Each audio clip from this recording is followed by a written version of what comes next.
So you should be nearly there. You should be nearly ready. By the way, I did a live yesterday and I uploaded the video this morning as well. I don't know how many of you've seen it. But yeah, hi Adam, you okay? And I knew you were waiting. All right, then I'm going to do this. And probably 40, 50 minutes it's going to take me to go through the required, hi Alan, the required practicals. Yeah, I'm good. And you? Are you ready for P1 or just a little bit of help here and there? Yeah, you're nearly there. But you're very good with your calculations already. So you're fine. You'll be all right. You're ready. You're ready. I know you can do this. Do you know what? You can do it. With all the effort you've been putting in, you are gonna do it. Stop laughing. You're ready. All right then. Can you just tell your friends, or I'll just allow a few more people to join and then I'll go from there. Hi Alan, you all right? Are you ready? Oh, so am I. I'm excited as well.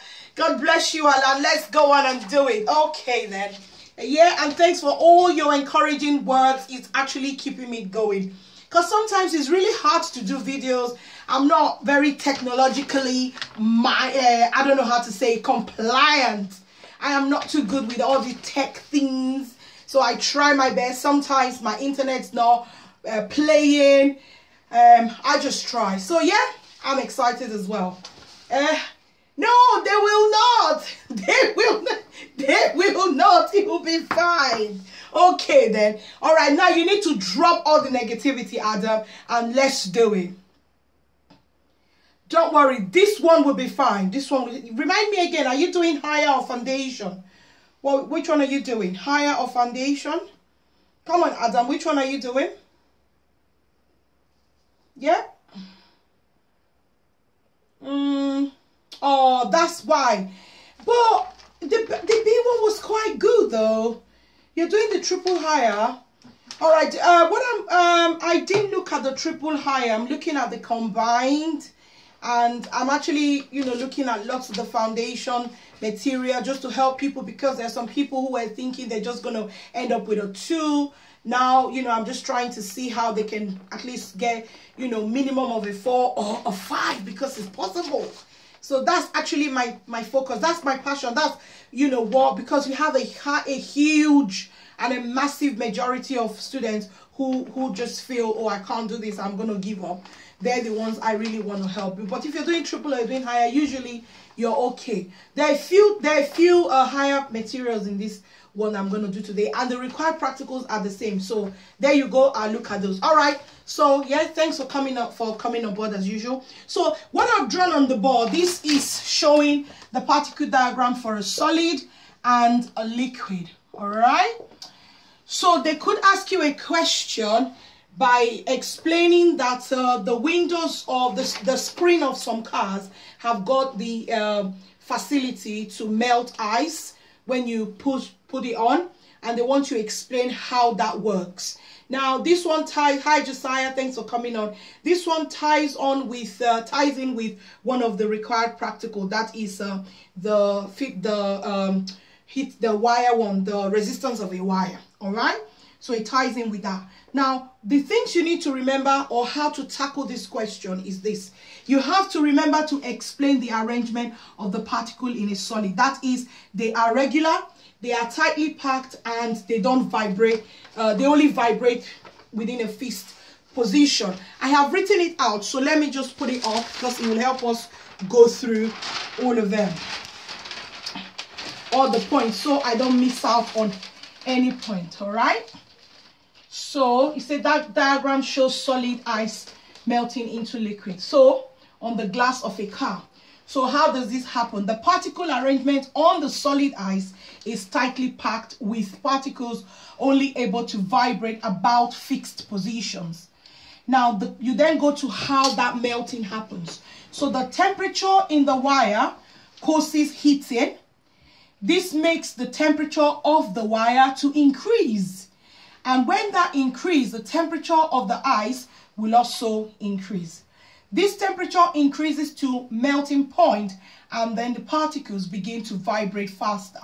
Now, once you have the particle vibrating faster, they will then begin to spread out and break apart from the strong bonds between them.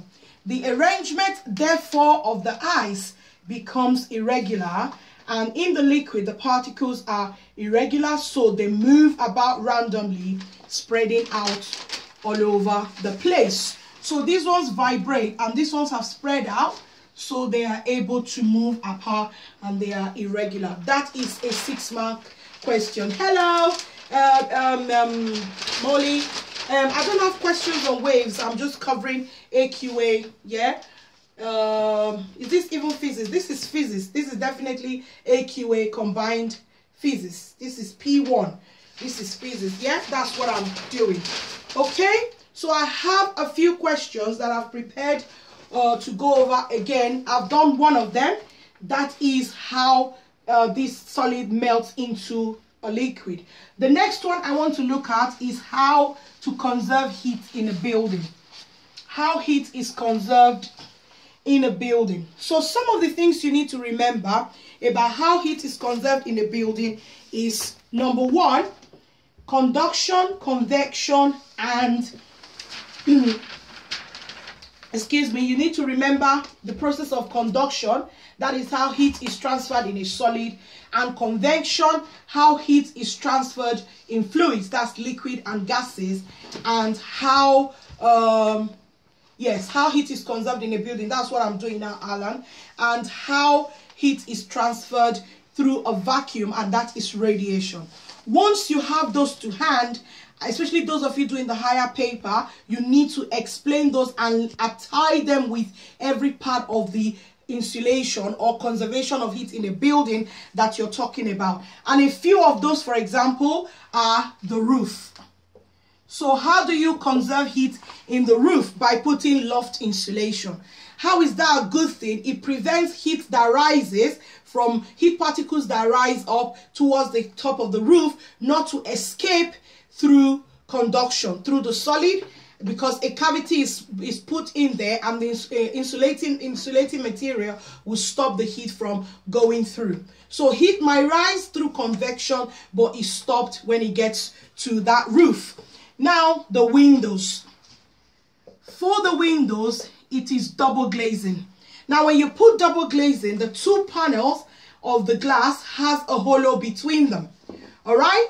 How it has a hollow between them, and the hollow would ensure that heat does not get conducted out of the building, because there is a gap that's filled of air, and convection and conduction does not happen where you have a gap, so the heat is further stayed in. And then you have walls fitted with cavity insulation, a bit like what happens in the roof. It stops heat from getting out of the house through conduction. And then you can also fit in carpet, so there is no heat that's sinking through the floor. So these are the ways that you keep the heat in. So wherever heat is inside, you kind of create a closed system in your house so that there is no heat loss, so that the heat that moves from one end is actually radiated back or circulated round in the air in the building, so the building stays warmer for longer. It is the same principle in a thermos flask. Those of you that are doing the e.t.c or OCR, they might ask it in form of how a thermos flask is a closed system and how it keeps heat in. Alan, you just asked a question. How many marks would it be? It could be 2, 3. It could be asked as a 6-mark question.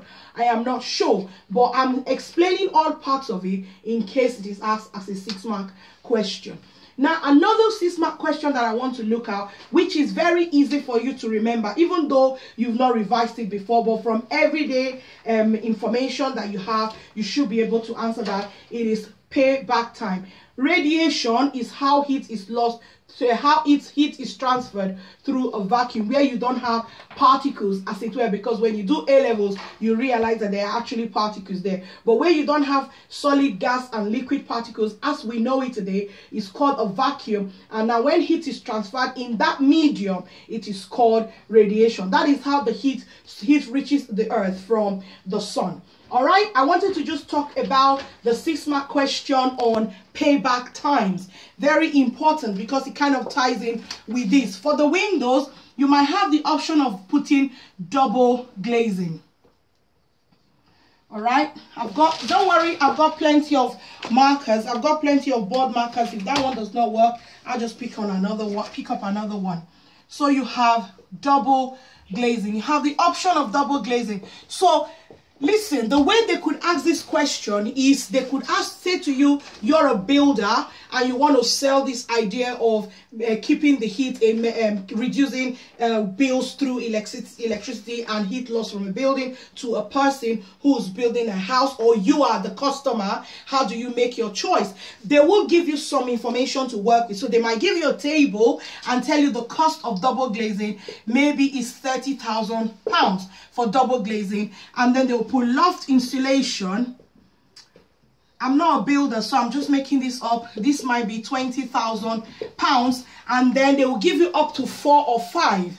All right, so that is the initial investment. They might then tell you that there's another one, which is carpet in your house. So if, say for example, it's going to cost you £5,000 for the carpet, and then they say to you, these are the amounts you will save every year in electricity bill because you have put these ones in. Another one is solar panel. See, I told you, let me include solar panels. So maybe the solar panels is going to cost you £50,000, but maybe every year for that one you might save £3,000.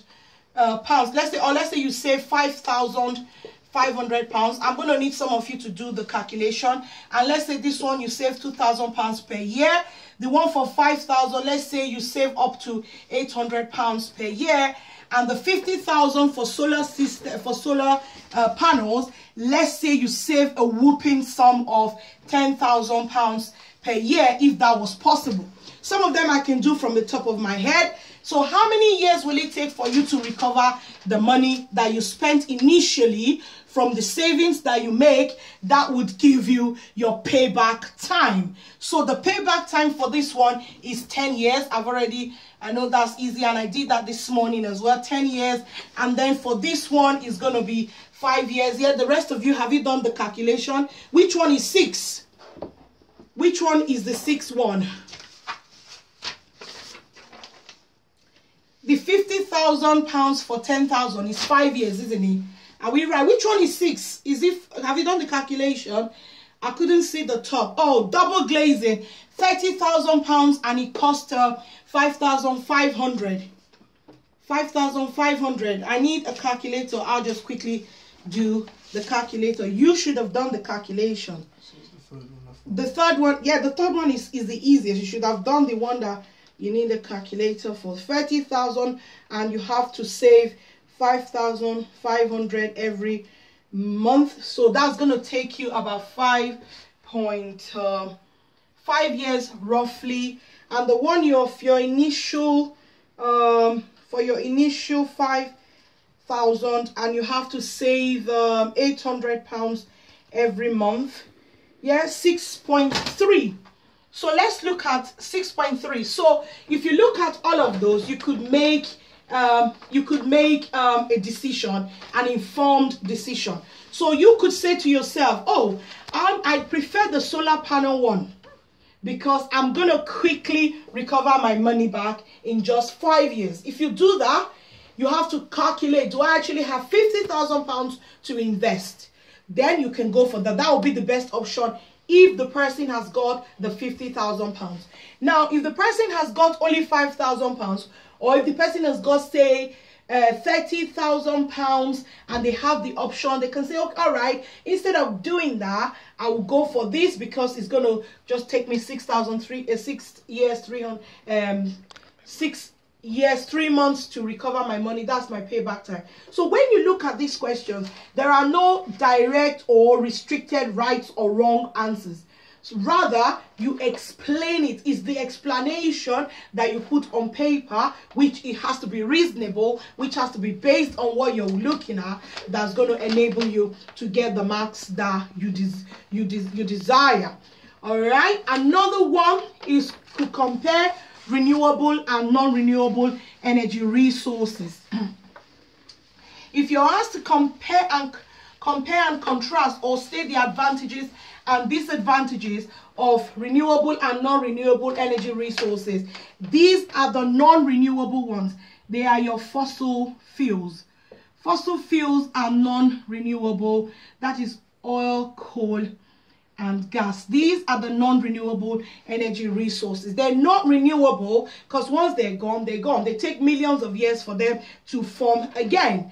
Now, there are advantages. It's really easy to get the fuel, and it can burn very, very well. You get high level of energy. It's readily available. The level of technology is very easy. Lots of people, lots of countries can easily do that. If they have crude oil, access to crude oil, they can easily do that. And it's so easy to get in power station. You drive in your car and you go away. It's well known, but it causes a lot of pollution, produces greenhouse gases, and greenhouse gases can contribute to global warming, which can eventually lead to flooding and all the attendant problems. Yeah, gas is being trapped in the atmosphere and all of that, and then they can produce sulfur dioxide. I know that there's a lot of reduction of the sulfur, so when they produce sulfur is mixed with oxygen, it becomes sulfur dioxide, and when it's mixed with atmospheric vapor, it can then collect and fall as very weak acidic rain, which we call acid rain, and all its problems as associated with it. Now, if you go to wood and biomass, the slight difference is that is just wood, and then this one is from crops. Yeah, these are plants that are cut down and burned to generate energy, yeah, that can be used to heat up water to generate electricity. Or biomass is crops, so waste from food and animal waste that gets broken down to release the energy that's stored in them. Unless they are regrown, they are non-renewable, so they can fit into the category of renewable and non-renewable. Now, these are non-renewable energy resources. Now, the renewable energy resources are, number one, the sun. The sun, you have your solar energy. Now, that is renewable because it's a constant supply, constant access. It's good. It doesn't produce any dangerous gases. However, this is for combined. However, the problem is that it's very expensive to buy solar panels. Really expensive. The whole process of installation costs a lot. But in countries where they have very high amount or high level of sunshine or very long months of summer, like Nigeria, where I'm from, they have summer all year round, almost. Apart from maybe 1.5 months where they have the Harmattan, and even in the Harmattan it's still very hot. So if you got solar panel in a country like Nigeria, then it's very worth it. But in England, it's going to cost you a lot of money, and you don't even have that much sunshine, so you need to think about it very carefully. Then you have the wind. Lots of people complain about that because it's good, it's a reliable source. However, the windmill, the people, when they are set up, it costs a lot of money, and people complain that they don't like the windmills, that they don't like them, that they cause a problem, a nuisance to their environment. People that live near the countryside, they don't want to see it, and that is a problem. It can ruin the landscape. Yes, Josiah, you're on board. So if you see this as a 6 mark tomorrow, you should be able to get 6 out of 6 and nothing less. All right, and then you have tidal, you have nuclear. Now remember, nuclear, right? It doesn't generate any toxic, pollution into polluting gases, but the radioactive material that results from it can be very dangerous, and it's difficult to store them or get rid of them, because the half-life alone might take several thousands of years to break down. So that's the problem with nuclear power stations. So, and then the last one is hydroelectricity. I don't know how many of you are aware of hydropower.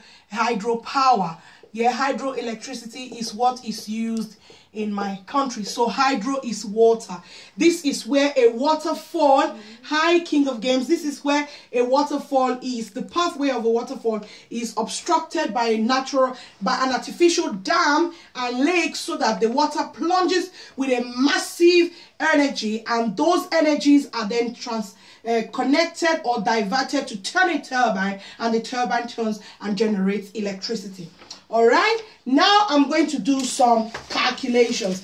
Before I do calculations, I want to draw some graphs and remind you of how to spot which is which. Yeah, how many of you remember resistors? What is a resistor? A resistor is used. Rahan, did you say FFC lady? Did you want to write KFC lady? All right, Rahan, how are you? Thanks for joining in. You are loyal. You're going to do well in GCSE when is your time. I am so sure about it. You just keep watching now, and then you're going to get it. Yeah, biofuel. I forgot to mention biofuel. Yeah, like from biomass. Yeah, all right. I know it. Okay, then I was just going to talk about, what was I going to talk about? The current and resistance. So the circuit. In a circuit, there are some things that you can do to your circuit. So you need to be able to compare these graphs and match them. So they might, on your question, draw these graphs and ask you to match them. So the graph of current versus potential difference. So that is current is measured in amps, and then you have potential difference, PD, measured in volts. Now this is just that, and that is a graph of current in a resistor. In a resistor, that is how we're working at a constant temperature. This is a constant temperature. All right, I'm going to draw another one, which is the current against potential difference in a filament lamp. So in a filament lamp, remember my drawings and my diagrams. In a filament lamp, you still have your amps there, and you have your potential difference here. Yeah, potential difference. And in a filament lamp, it goes like so. I don't know if you're still seeing it clearly. So that is your filament lamp. All right, I'm going to rub off the first one so that I can draw the diode. When a diode is put into the circuit, this is what you're going to get. So that is still your current, which is measured in amps, and that is your potential difference voltage that way. And then it's going to go from here. It's going to move from here all the way there. That is your, I think I'm saying the word correctly, diode. By the way, the symbol for diode is drawn like so. That is the symbol of a diode when you find it. Yes, it's good for increasing the current when the current is high, because it flows in one direction. Fantastic. Josiah, I said you are hot. You are on fire for this paper. You are going to lick it up like ice cream. I don't know if you eat ice cream, but it's going to be easy peasy for you. I can assure you. Don't worry. You are going to do it. All right. So these are the diagrams that you need. And then I'm going to just quickly look at some of the calculations. The two calculations that's associated with current. Remember how to calculate the charge, the flow of charge using current and time. So that's one, and then you have V equals I arrow resistance, I current and time. That is the charge. Okay, remember those formula, and then remember the formula for kinetic energy. These are the things that are going to be on your paper tomorrow. So kinetic energy is half of mass times speed of V raised to power 2. Please remember that if the speed is 3, it's not 3 times 2, it is 3 times 3. Please remember to do that. And your GPE, gravitational potential energy, is mass times the G is what's the G again? Yes, absolutely. You're ahead of me. Yeah, well done. Okay, 9.8 was did you do some calculation? So remember your newtons per kilogram is your little g, right? And those are the calculations. So now please pay attention. Gravitational field strength, absolutely, well done. Now I want to remember your 9.8, approximately 10, absolutely, I remember. Well done, Alice. Yeah, now let's quickly go over the required practicals. All right, the required practicals: number 1, specific heat capacity practical. Remember, where you can have different oils, you're using it to heat up certain volume of water. It might be a 6-mark question on your paper. But if they put it as a 6-mark question, they will describe the experiment, and then they will ask you to talk about the independent variable. That's the oil you're changing or the things you're changing, and the dependent variable is the outcome, the one you're measuring. In this case, the increase in temperature, right? Remember. And then when you do your calculation, please watch out for the significant numbers. So they might ask you to change it to 2 significant numbers, 3 significant numbers. I usually say to my students, and to you now I'm saying, when you do a calculation and you have several digits, several numbers, their digits, just remember that you're going to be asked to reduce it.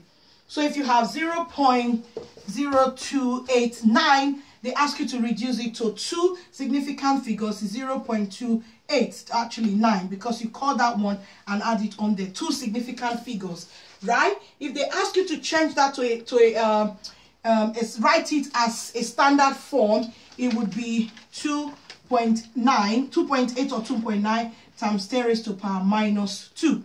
So watch out for those little things. So you might do 6-mark questions. I've looked at a lot of 6-mark questions. They might ask you to talk about how the particles change shape from how melting happens between a solid ice and liquid water on the windscreen of a car. It could be comparing renewable and non-renewable energy resources. I've covered a lot, and I'm still this specific heat capacity and the required practicals. All of them can be asked as 6-mark question. So I was going on, they will ask you for the dependent variable, independent variable, and they will ask you to talk about the precautions. So remember to talk about the precautions. If they're using Bunsen burner, they need to wear goggles. If they're using chemicals, they need to wear goggles. If they're working with hot objects or like oil, they shouldn't boil it over. This is for combined foundation. There are a bit of fire in it as well. And then, all right, so without burning yourself, and you have to give the reason. Those of you that are doing the higher, remember to always pop a reason there. You can wear gloves, so remember that quickly. And then do not smell anything in the lab. You're not allowed to smell, you're not allowed to taste, you're not allowed to now that one is just for laughs, right? Do not go sniffing in the lab. You're not allowed to do that. Anyway, let's carry on with the rest of the practical. It's not sniffing or tasting. Remember, when you're doing practical, you have to keep safe. Don't kill yourself. It's just a practical. Have fun and don't kill yourself. Do you understand? I'm going to get on with the work. Okay, you know, you have to chill out when you're doing physics, because physics and science, right? You have to really, really chill out. Okay, then let's carry on. The next one. Remember, thermal induction. Do you remember thermal induction? When you do a practical like that, you have like containers, right? You have containers and you have to put hot water in them. They have to be the same shape. Ignore my drawing. They're not even the same shape to start with. Is that young man sleeping? He needs to wake up. one of the people I'm working with is sleeping. I want to give him pillow. No. He's awake. He's smart. He's doing triple. He's doing triple. So maybe some of the things I'm saying is boring him, but it's okay. He can take a nap. Even when I'm tired, sometimes I take a nap. And sometimes I snore. Yeah. What are you laughing for? Don't you snore? And all of you that love eating KFC, you finish eating KFC and you start snoring. Oh, God. But KFC is good, man. Love it. Bargain bucket. All right, we've got this paper tomorrow, so let's crack on with it, people. Okay? And then you wrap different materials around it. Remember this practical? Yeah? This is thermal conduction practical. All right? And then you measure with a thermometer, right? My thermometer is looking a bit wonky, or am I trying to draw drumstick now? Okay, don't worry, it's not drumstick, it's just thermometer like structure. Conduction. Conduction is heat transfer through this one I've already done. Specific heat capacity is the first one. Specific heat capacity has got with when you do what do you call it? Yeah, conduction is a movement of heat through solid. That's conduction.